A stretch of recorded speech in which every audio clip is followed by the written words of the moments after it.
받들어 읽겠습니다. 마가복음 16장 9절부터 마지막 절까지 말씀입니다. 제가 먼저 읽겠습니다.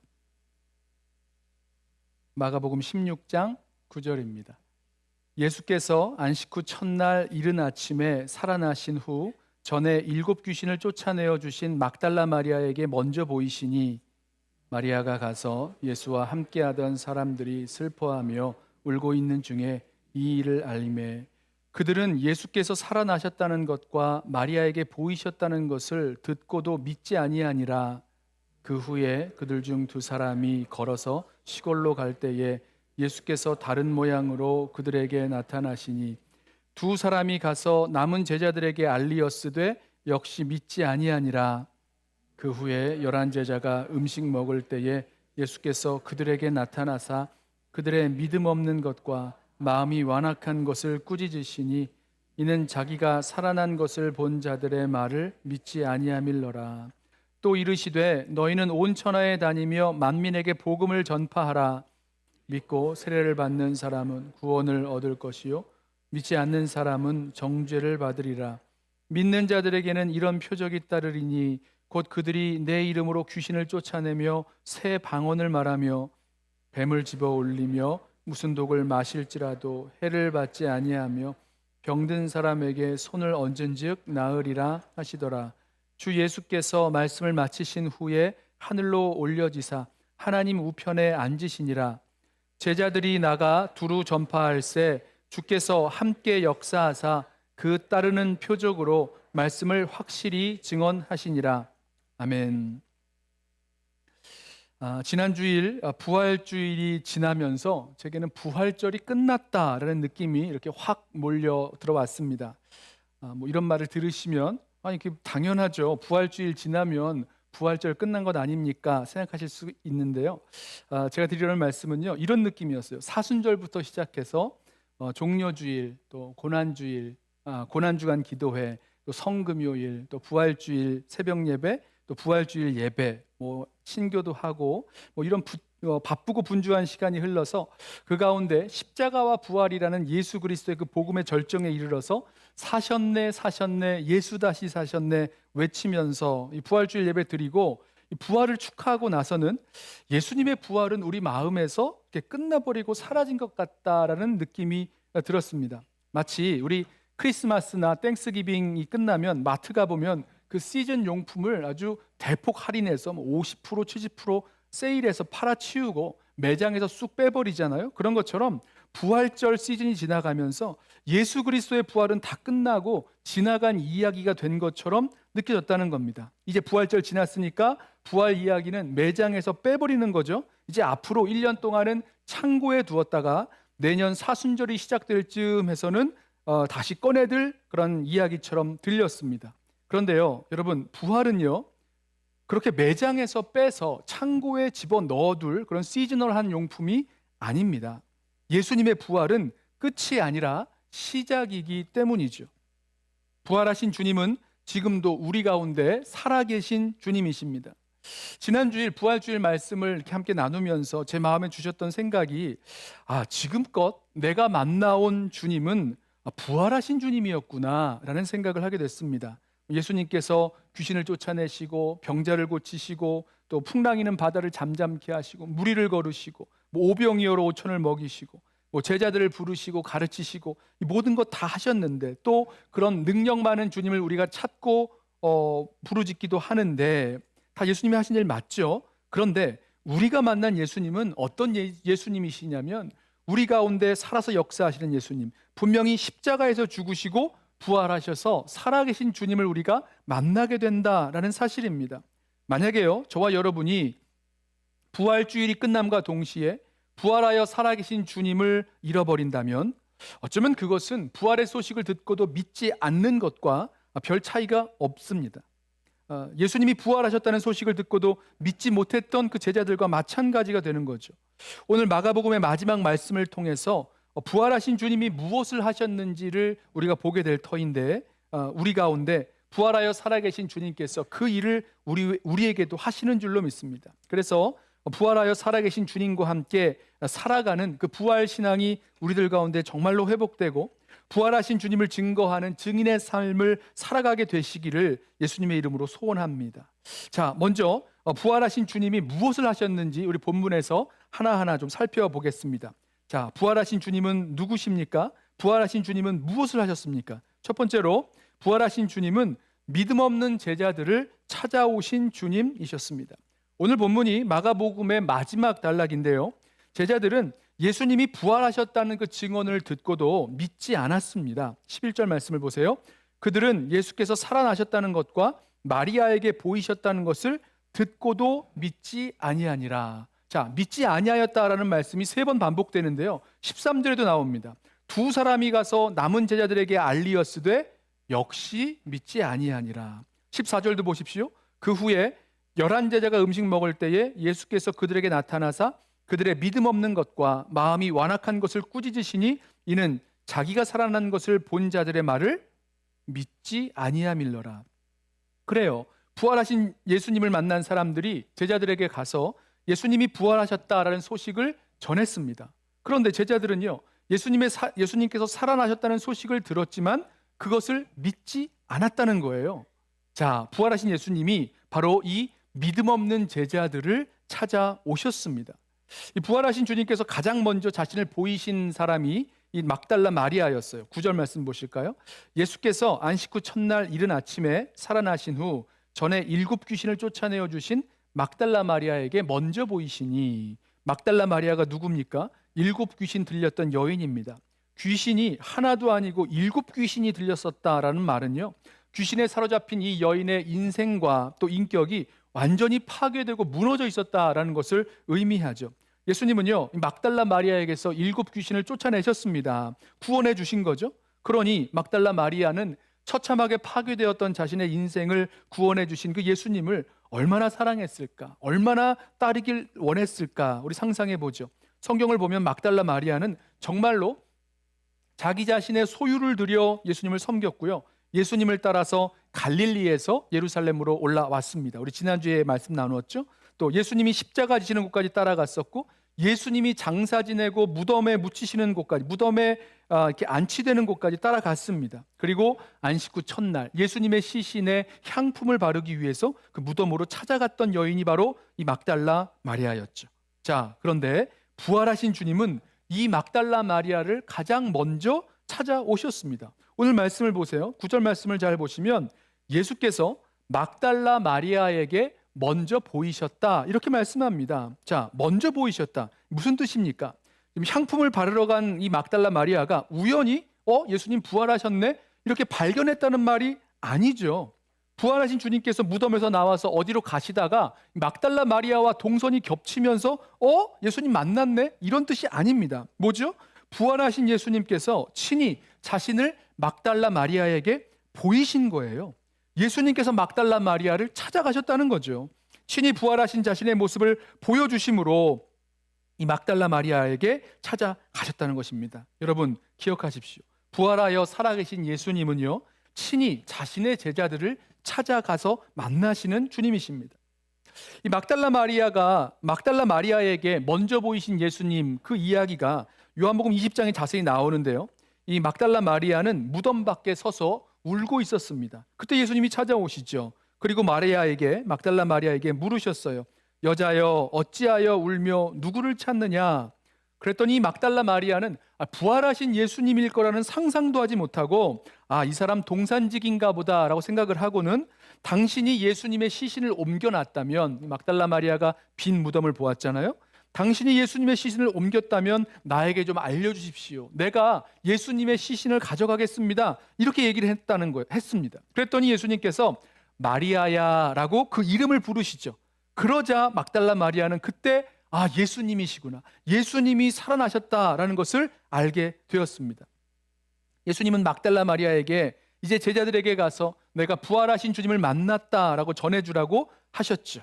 마리아는 이제 가서 예수님과 함께했던 그 제자들, 그 슬퍼하며 울고 있는 그들 중에 이 일을 알렸습니다마는 제자들은 예수님 살아나셨고 막달라 마리아에게 보이셨다라는 것을 듣고도 믿지 아니하였습니다. 자, 이어지는 말씀을 보면 그 후에 예수님은 엠마오로 가던 두 제자에게로 나타나셨습니다. 이들 역시 부활하신 주님을 믿지 않는 사람들이었죠.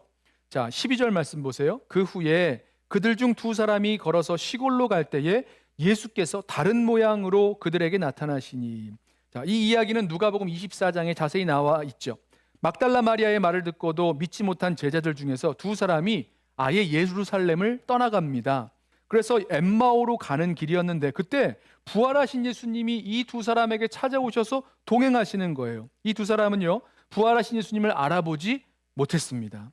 그러면서 예수님과 이야기하다가 그동안 예루살렘에서 있었던 이야기를 전해줍니다. 예수님이 십자가에 죽으셨는데 우리는 그 사람이, 그 예수가 이스라엘을 속량할 자, 이스라엘을 구원할 자라고 생각하고 있었다. 뭐 이런 얘기를 합니다. 그러면서 사흘 만에 부활하셨다는 소식을 우리가 들었다. 그렇게 소식을 예수님께 말했어요. 그랬더니 예수님께서 그 일은 성경에 기록된 대로 그리스도가 고난을 받고 영광 받으실 것을 지금 성취한 말씀이다라고 가르쳐 주십니다.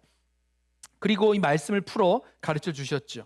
자, 날이 저물어 갈 때에 그들과 함께 유하시면서 예수님이 떡을 떼어 주시는데 그때 그들의 눈이 밝아져서 예수님을 알아보게 됩니다. 그리고 예수님을 알아본 순간 예수님은 사라지셨죠. 엠마오로 가던 그 두 제자가 그때 이렇게 얘기해요. 길에서 우리에게 성경을 풀어 주실 때에 우리 속에서 마음이 뜨겁지 아니하더냐라고 이야기하고 즉시로 예루살렘으로 돌아가 그 제자들에게 예수님 살아나셨고 우리들에게 보이셨다라고 전했습니다. 그런데요, 어떻죠? 제자들은 역시 믿지 아니하니라. 이렇게 되죠. 자, 그리고 그 후에 예수님께서 그 믿지 아니한 11 제자들을 찾아가셨습니다. 14절 보시죠. 14절, 그 후에 11 제자가 음식 먹을 때에 예수께서 그들에게 나타나사, 예수님 찾아오신 거죠. 그들의 믿음 없는 것과 마음이 완악한 것을 꾸짖으시니 이는 자기가 살아난 것을 본 자들의 말을 믿지 아니함일러라. 십자가에 죽으신 예수님께서 사흘 만에 살아나셔서 막달라 마리아에게 보이셨고 엠마오로 가던 두 제자에게도 보이셨습니다. 이들이 제자들을 찾아가서 예수님 부활하셨다라고 증언했지만 제자들은 예수님이 부활하신 것을 믿지 않았습니다. 성경은 제자들이 믿지 않았다라고 거듭 말하는데 여러분 한번 상상을 해보시죠. 만약에 이 제자들이 예수님이 부활하셔서 살아계신 것을 믿었다면 어떻게 했을까요? 예수님이 정말로 부활하셔서 살아계시다라는 것을 믿었다면 이 제자들은 어떻게 했을까? 저는요, 이 제자들이 그 부활하신 예수님을 살아계신 예수님이라고 믿었다면 정말로 그 예수님을 찾기 위해서, 예수님을 만나기 위해서 뭔가를 했을 것 같습니다. 예수님 만나려고 예수님을 찾았겠지요. 예수님께서 갈릴리에서 만나자고 하셨으니까 갈릴리로 가셔서 부활하신 예수님을 뵈려고 찾아갔을지도 모르겠습니다. 그런데 예수님이 부활하신 것을 믿지 못하니까 제자들은요, 여전히 슬픔과 두려움 속에서 예루살렘에 숨어서 오도 가도 못하고 거기에 그냥 주저앉아 있었다는 거죠. 자, 그런 믿음 없는 제자들, 두려워 숨어 있는 제자들을 부활하신 예수님께서 찾아오셨습니다. 그리고 그들의 믿음 없는 것과 마음이 완악한 것을 꾸짖으셨어요. 사랑하는 성도 여러분, 오늘도 그리고 우리도 이 믿음 없는 제자들의 모습과 같은 모습이 있는 것은 아닐까요? 제자들이 예수님이 부활하여 살아계신다라는 그 소식을 들은 것처럼 우리도 예수님 부활하셨고 지금도 살아계시다라는 소식을 들었습니다. 그런데 이 제자들과 똑같이 예수님 부활하여 살아계시다라는 것을 듣고도 믿지 않고 예수님을 찾지 않고 또 예수님 없이 살아가고 있는 것은 아니십니까? 십자가와 부활의 소식을 전하는 그 부활절이 지나면 부활하여 살아계신 예수님께 신경 다 꺼버리고 혼자 고군분투하며 살아가려는 분들 아니 계십니까? 여러분, 우리가 정말 예수님의 부활을 믿는다면 그리고 예수님이 살아계신다는 것을 믿는다면 부활하여 살아계신 주님을 뵙기를 정말로 간절히 고대하고 그 살아계신 주님을 찾고 또 살아계신 주님과 함께 동행하며 살기를 소원하며 나아갈 것입니다. 부활하여 살아계신 주님께 우리는 어떤 믿음의 반응을 하고 있는지 우리 이 시간 우리의 모습을 한번 살펴보시죠. 저와 여러분은 정말로 부활하여 살아계신 예수님을 믿고 있는 사람입니까? 살아계신 주님을 간절히 찾고 계십니까? 아니면 부활하신 주님을 잃어버린 채 또 관심을 끄고 살아가고 있는 사람들은 아닙니까? 사랑하는 성도 여러분, 부활하신 예수님께서 이렇게 믿음 없는 제자들, 믿음 없는 우리들에게도 찾아오시는 분이시라는 것입니다. 자, 두 번째로 예수님은 무엇을 하셨습니까? 믿음 없는 제자들에게 복음을 전하라고 맡겨 주셨습니다. 사명을 맡겨 주신 예수님이시죠. 제가 말씀드린 대로 제자들은 우리와 참 비슷합니다. 주님께서 십자가에 달리실 때 무서워 도망치고 숨었죠. 주님께서 부활하셨다 소식을 들었을 때는 믿음이 없어서 부활하셨다는 소식을 믿지 못했고 부활하신 주님을 찾지도 않았습니다. 그저 두려움 속에 숨어 있었습니다. 정말로 어떤 의미에서는 믿음도 없고 연약하고 참 별 볼 일 없는 제자들로 보입니다. 그런데 놀라운 것은 주님께서 이 믿음 없는 제자, 이 연약한 제자, 두려워하는 이 제자들에게 영광스러운 복음의 사명을 맡기셨다는 거예요. 15절 말씀을 보시죠. 또 이르시되 너희는 온 천하에 다니며 만민에게 복음을 전파하라. 믿고 세례를 받는 사람은 구원을 얻을 것이요 믿지 않는 사람은 정죄를 받으리라. 예수님은요, 이 믿음 없고 연약하고 두려워하는 제자들에게 만민에게 복음을 전하고 구원하라, 만민을 구원하게 하려는 이 사명을 맡기셨습니다. 여러분, 이 사명을 주시는 상황이요 참 의아합니다. 생각해 보세요. 바로 앞에서 14절에서 예수님은 제자들의 그 믿음 없는 마음 또 그 완악함을 꾸짖으셨잖아요. 그런데 이어서 그 책망에 이어서 온 천하에 다니며 만민에게 복음을 전하라 라는 이런 위대한 사명을 주셨다는 겁니다. 여러분, 이들이 전한 복음을 듣고 믿으면 구원을 받는 거예요. 믿고 세례를 받는 사람은 구원을 얻으리라 말씀하셨습니다. 여러분, 이들이 전할 복음이 무엇일까요? 예수님께서 전하셨듯이 마가복음에서 때가 찼고 하나님 나라가 가까웠으니 회개하고 복음을 믿으라. 하나님 나라 복음을 전한 예수님께서 바로 하나님의 아들이시요 그리스도시라는 것, 또 왕이신 그리스도께서 이 땅에 오셔서 자기 목숨을 많은 사람의 대속물로 내놓으셨기에 십자가에 달려 돌아가셨고 그 사흘 만에 부활하셨다. 그러므로 우리의 모든 죄를 속량하셨다. 이 소식을 전하는 것, 이것이 복음이죠. 자, 그런데 이 놀라운 예수 그리스도의 복음과 구원 사역을 누구에게 맡기셨습니까? 믿음 없는 제자들, 연약한 제자들, 두려워하는 그 제자들에게 맡기셨다는 거예요. 한편으로는 이해가 안 되고 걱정스럽죠. 아니, 과연 이렇게 해도 될까? 이 사람들에게 복음을 맡겨도 되는 걸까? 이렇게 믿음 없고 마음이 완악하고 연약하고 두려워하는 자들에게 복음과 구원이라는 이 위중한 사명을 맡겨도 되는 걸까? 걱정스러운 마음이 분명히 듭니다. 그런데요, 예수님이 그렇게 하셨다는 거예요. 여기서 우리가 확실히 알 수 있는 것이 있죠. 자, 이것이 예수님의 뜻이라는 겁니다. 예수님은요, 믿음이 없고 마음이 완악한 제자들에게 복음 전해서 영혼 구원하고 또 제자 삼는 그 사역을 맡기시길 원하셨어요. 여러분, 여기서 우리 알 수가 있죠. 예수님 주시는 이 복음의 사명, 이 사명은요 특별한 사람에게만 주신 것이 아니라는 겁니다. 저와 여러분처럼 평범하고 때로는 믿음도 없고 연약한 자들, 두려워하는 자들에게 바로 이 사명을 주셨다라는 사실이에요. 우리가 이 사명을 감당할 때, 복음을 증거하고 또 제자를 삼는 이 사명을 감당할 때 우리 여러 핑계를 댈 수가 있습니다. 나는 믿음이 너무 부족해요. 나는 마음이 참 연약합니다. 이런저런 준비가 잘 안 돼 있습니다. 이렇게 여러 가지 핑계를 댈 수 있는데 주님은 우리에게 찾아오셔서 뭐라고 말씀하시냐면 복음 전하라고 또 제자 삼으라고 사명을 맡겨주셨습니다. 우리는 때로요 뭐든지 완벽해야지만 사명을 감당할 수 있다라고 생각하는 경향이 있습니다. 그러면 안 되는 거예요. 왜냐하면 완벽하게 갖추고 또 능력이 있어야지만 사명을 감당할 수 있다면, 복음 전하는 사명을 감당할 수 있다면 여러분 일평생 아무것도 못할 수 있으실 겁니다. 다 준비된 다음에 하는 것이 아니라는 말이죠. 복음 사명을 감당하면서 오히려 준비가 될 것이고요. 복음 사명을 감당하면서 이 배워 나아가게 되는 것 아닐까요? 연약한 믿음도 복음 전하면서 든든한 믿음으로 세워지는 것 아니겠습니까? 왜냐면요, 이제 말씀을 조금 더 볼 텐데, 왜냐하면 바로 그 복음의 현장에서 복음을 증거하는 증인의 삶을 살아가는 그 자리에서 우리는 살아계신 주님을 더욱더 분명하게 만나게 되기 때문인 것입니다. 보세요, 예수님께서 제자들에게 이 사명을 주시면서 이 사명을 감당할 수 있도록 내가 표적을 주시겠다라고 말씀을 하셨어요. 약속하셨어요. 그러면 생각을 해보시죠. 이 표적들로 역사하시는 주님, 이 표적 가운데 살아계시는 그 주님을 언제 경험하게 된다는 것입니까? 복음 사역을 감당할 때 경험하게 된다는 거죠. 17절 말씀 보십시오. 믿는 자들에게는 이런 표적이 따르리니 곧 그들이 내 이름으로 귀신을 쫓아내며 새 방언을 말하며 뱀을 집어 올리며 무슨 독을 마실지라도 해를 받지 아니하며 병든 사람에게 손을 얹은즉 나으리라 하시더라. 자, 여러 가지 표적들이 나왔죠. 뭐 귀신을 쫓아내고 병자에게 손을 얹은즉 나오며 여러 표적들이 나왔는데, 여러분, 이런 표적들을 어디서 경험한다는 얘기입니까? 어디에서 이 표적이 나온다는 얘기입니까?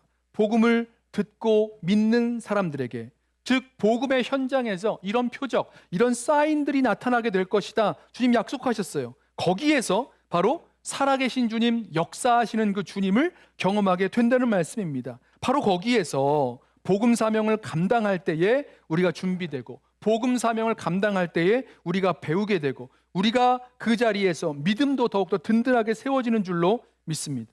주님은 이것을 표적이라고 하셨어요. 표적은 단순한 기적이 아니죠. 메시지가 담겨 있는 것이 표적입니다. 무엇인가 가리키고 있는 사건이 있는 거예요. 자, 이 표적들은 예수 그리스도의 복음이 진리요, 능력이요, 생명이요, 진짜라고 가르쳐 주는 거죠.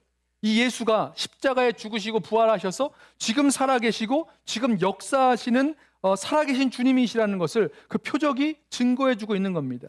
부활하셔서 하늘과 땅의 모든 권세를 가지고 계신 그 주님께서 믿음 없고 연약한 사람들, 두려워하는 사람들, 그 제자들과 함께 하셔서 그들이 복음을 증거할 때 역사하시겠다는 겁니다. 결코 혼자 두지 아니하시고 함께 역사하고 계시다라는 그 증거가 바로 복음의 현장에서 나타난다는 거죠. 마태복음 28장에서 주님께서 이 마지막 말씀으로 제자들에게 가서 모든 민족으로 제자를 삼으라 라고 말씀하셨을 때에도 주님 마지막 말씀 무엇이었습니까? 볼지어다 내가 세상 끝날까지 너희와 항상 함께 있으리라 약속하신 주님이시죠. 어디서입니까? 바로 복음 현장에서 살아계신 주님께서 함께 하시고 역사하신다는 그 증거를 경험하게 될 것입니다. 주님의 약속이에요. 여러분, 우리들 가운데 믿음이 너무 없다고, 너무 연약하다고, 너무 두렵다고, 너무너무 준비가 안 된 것 같다고 하면서 부활하여 살아계신 그 주님께서 우리에게 맡겨주신 그 사명을 외면하시는 일 없으시기 바랍니다. 주님의 약속을 믿고 주님께서 함께해 주신다는 그 약속을 믿고 끝까지 복음을 증거하면서 살아갈 수 있는 저와 여러분 되어야 될 것입니다. 자, 세 번째로 부활하신 예수님은 무엇을 하셨습니까? 승천하셔서 제자들과 함께 역사하시는 주님이 되셨습니다. 오늘 반복되는 말씀일 수 있는데요. 19절 말씀 보실까요?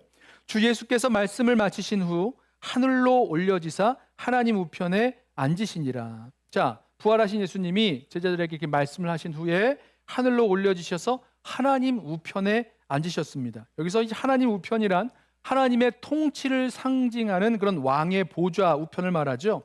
부활하신 예수님께서 하늘과 땅의 모든 권세를 가지시고 통치하시는 분이 되신 것을 말씀하고 있습니다. 자, 그런데 이 예수님께서 이 하나님 보좌 우편에서 무엇을 하실까요? 무엇을 하고 계실까? 자, 하늘 보좌 우편에 앉으셔서 이 제자들이 뭘 하나, 제대로 하고 있나, 잘 하고 있나 이렇게 지켜보고 계실까요? 여러분, 부활하여 승천하신 주님은요, 놀랍게도 제자들이 복음을 전할 때 그들과 함께 하시고 역사하셨습니다. 그 20절 말씀이죠.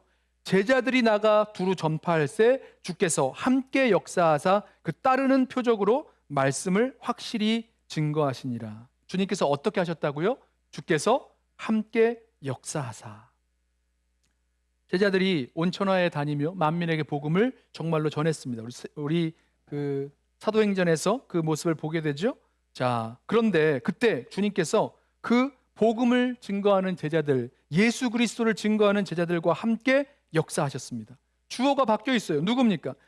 복음을 제자들이 나가서 두루 전파했는데 주어가 바뀌어요. 이제 주님이 주어가 되셔서 주께서 그들과 온천하에 다니며 만민에게 복음을 전하는 제자들과 함께 하시고 또 표적들로 역사하심으로 말씀하신 것을 확증해 주셨다. 이렇게 말씀합니다. 누가 주어세요? 예수님이 주어시고 예수님이 역사하신다는 겁니다. 제자들이 받은 사명대로 나아가서 예수 그리스도의 복음을 전할 때 주님은 제자들과 함께 하셨고 또 복음 가운데 약속하신 그 표적으로 역사하셨습니다. 앞절에서 우리 말씀 나눈 대로 믿는 자들에게는 이런 표적이 따르리니 그들이 내 이름으로 귀신을 쫓아내며 새 방언을 말하며 뱀을 집어 올리며 무슨 독을 마실지라도 해를 받지 아니하며 병든 사람에게 손을 얹은즉 나으리라. 여러 표적들이 나오는데 결국은 이 여러 표적들이 공통적으로 가르치고 있는 것이 무엇입니까? 뭐죠? 살아계신 예수님께서 복음 전하는 제자들과 함께 하시고 또 살아계시다는 그 증거를, 부활하셨다는 그 증거를 나타내는 표적들로 역사하신다라는 것 아닙니까? 여러분, 여기서요, 우리 조심할 게 있는데, 이 표적을 가지고 내가 독을 마셔도 죽지 않을 테니 봐라 하면서 농약을 마시면 어떻게 될까요? 그럼 죽죠. 조심하셔야 됩니다. 사단이 예수님 시험할 때 높은 성전 위에서 뛰어내리라 라고 그러면 하나님께서 천사를 보내주셔서 발이 다치지 않도록 보호해 주실 것이다, 그렇게 얘기했을 때 예수님이 뭐라고 말씀하셨습니까? 주 너의 하나님을 시험하지 말라, 이렇게 말씀하셨죠. 그리고 시험을 이기셨는데 같은 원리가 적용됩니다. 여러분, 이 표적들은요, 그렇게 내가 뭘 보여주겠다 해서 하는 것이 아니라 부활하신 예수님께서 살아계시고 또 복음 전하는 그 사람들과 또 복음 전하는 그 현장에 살아계셔서 역사하시는 주님이시라는 것을 보여주는 것일 뿐입니다. 예수님께서 갈릴리를 두루 다니시면서 제자들과 함께 하나님 나라 복음을 전파하시고 백성 중에 모든 병과 약한 것을 고치셨던 것처럼 부활하여 살아계셔서 우리와 함께 하시는 주님께서 그 예수 그리스도의 복음을 전하실 때 친히 함께 하시고 역사하시겠다 말씀하고 계시죠. 저는요, 우리가 주님께서 살아서 역사하시는 것을 내가 보게 되면 복음을 전할 수 있으리라라는 생각을 하는 것 같은데, 여러분 한번 생각해 보십시오. 오늘 말씀을 보면 순서가 바뀌어 있습니다. 뭐죠? 복음 증거의 사명에 순종해서 나아가서 복음을 증거하면 거기에서 주님께서 살아계시고 우리들과 함께 하시고 우리들 가운데 역사하신다라는 그 증거를 보게 된다는 거죠. 사랑하는 우리 달라스 연합교회 공동체, 우리 성도 여러분, 저는 저와 여러분이 이렇게 살아계신 주님, 우리와 함께 하시는 주님, 그리고 역사하시는 그 주님을 향한 그 믿음이 우리들 가운데 가득해서 나아가서 복음을 전함으로 살아계신 주님의 그 역사와 그 증거를 우리 모두 함께 경험할 수 있기를 소원합니다. 자, 말씀을 좀 정리하고 마쳐보려고 합니다. 부활하여 살아계신 주님은 믿음 없는 제자들을 찾아오셔서 바로 그들에게, 그 믿음 없고 연약한 제자들에게 다시 복음의 사명, 또 구원의 사명을 맡겨주셨습니다. 그리고 복음의 현장에 너희들과 함께 하겠다라고 말씀하시고 또 살아계신 주님을 증거로 또 표적으로 나타내 주실 것을 약속하셨습니다.